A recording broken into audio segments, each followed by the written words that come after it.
पुराने समय की बात है। रुद्रपुर नाम के एक छोटे से गांव में हल्कू नाम का एक किसान रहता था। उसके एक पुत्र था जिसका नाम मलकू था।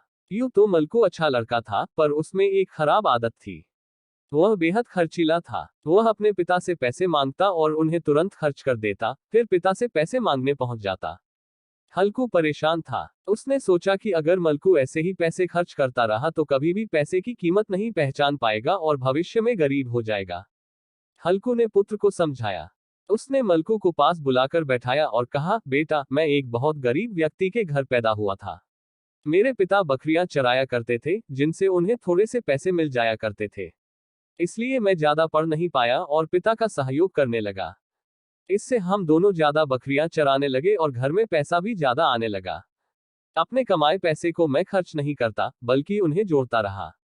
पिता की मृत्यु के बाद उन जोड़े हुए पैसे से मैंने एक जमीन खरीदी। उसमें सब्जियां बोने लगा। उसमें से भी पैसा बचा बचा कर मैंने छोटा सा मकान भी बना लिया। बेटा, अगर मैं भी तुम्हारी तरह पैसे खर्च करता रहता तो मैं भी आज दरिद्र ही रहता। मलकू पर इन बातों का कोई असर नहीं पड़ा। वह तो पहले की तरह पैसे खर्च करता रहा। एक दिन हल्कू को परेशान और उदास देखकर उसके मित्र ख्यालीराम ने पूछा।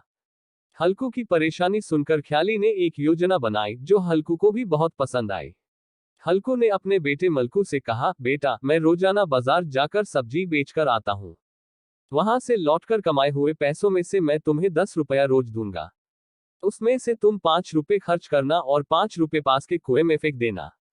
मलकू को और क्या चाहिए था। उसे रोजाना 2-4 रुपए की जगह पूरे 5 रुपए खर्च करने को जो मिल रहे थे। वह पिता से रोजाना 10 रुपए लेता, 5 खर्च करता और 5 रुपए कुएं में फेंक आता। एक दिन योजना के अनुसार हल्कू ने बीमार होने का बहाना बनाया। उसने मलकू को बुलाकर कहा, बेटा मलकू, मैं बहुत बीमार हूं। कल से तुम्हें ही कुछ दिन के लिए खेत पर जाकर काम करना होगा, नहीं तो मैं तुम्हें पैसे कहां से दूंगा। अगले दिन सुबह ही मलकू खेत पर चला गया। वहां उसे दिन भर कड़ी मेहनत करनी पड़ी। शाम को उसे सब्जियां बेचने बाजार भी जाना पड़ा। लौटने पर वह थककर चूर था। उसने 10 रुपए ही कमाए, 5 खर्च किए और बाकी के 5 पास के कुएं में फेंकने चला आया। उसके मन में सवाल आया कि इतनी मेहनत से कमाए पैसे को मैं कुएं में क्यों फेंक रहा हूं। फिर भी बुझे मन से वह 5 रुपए कुएं में फेंक ही आया।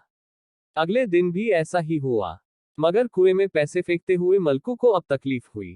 काफी देर तक वहां खड़ा रहने के बाद आखिर उसने फिर से 5 रुपए कुएं में फेंक दिए और घर चला गया। तीसरे दिन तो उससे नहीं रहा गया। वह कुएं में पैसे फेंके बिना ही चुपचाप चला आया।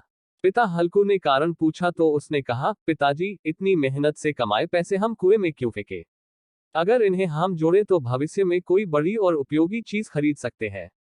हल्कू बोला, बेटा, जब मैं तुम्हें रोजाना 10 रुपए देता था तब तुमने यह बात क्यों नहीं सोची। पिताजी, वह मेरी भूल थी। आप दिन भर खेत में पसीना बहते और मैं मूर्ख उनके पैसों को कुएं में फेंक आता। हल्कू मुस्कुराया, बोला, बेटा, वह कुआं सूखा है, उसमें सीढ़ियां बानी हैं, जाओ उसमें से फेंके हुए पैसे निकाल लाओ। पिता के आदेश के मुताबिक मलकू कुएं में उतरा। वहां ढेर सारे पैसे देखकर वह हक्का बक्का रह गया। वह खुशी खुशी सारे पैसे लेकर घर चला आया। रास्ते में उसने सोचा कि वह 5 रुपए बेकार की चीजों में खर्च करता है, उन्हें भी जोड़े तो भविष्य में साइकिल खरीद सकता है। और भी जोड़े तो पिताजी के लिए मोटरसाइकिल खरीदी जा सकती है। उसने पिताजी से यह योजना बताई तो हल्कू ने उसे गले से लगा लिया और बोला, बेटा, अब तुम्हें पैसे की कीमत मालूम हो गई ना। मलकू रोते हुए बोला, पिताजी, मुझे माफ कर दीजिए। हल्कू ने उसे और कसकर गले से लगा लिया। अब मलकू समझदार हो गया था। वह पढ़ाई से बचे समय में पिता का हौंत बांटता। बहुत आवश्यक होने पर ही पैसे खर्च करता, नहीं तो उन्हें बचाकर रख लेता। कुछ ही वर्षों बाद उसने पूरे खेत का काम संभाल लिया। बचाए हुए पैसों से उसने एक और खेत खरीद लिया, बड़ा मकान बना लिया। घर में सुख सुविधा का सारा सामान ले लिया। हल्कू यह देखकर बड़ा खुश होता। जब भी उसे अपना मित्र ख्यालीराम मिलता, हल्कू उसे धन्यवाद देना नहीं भूलता।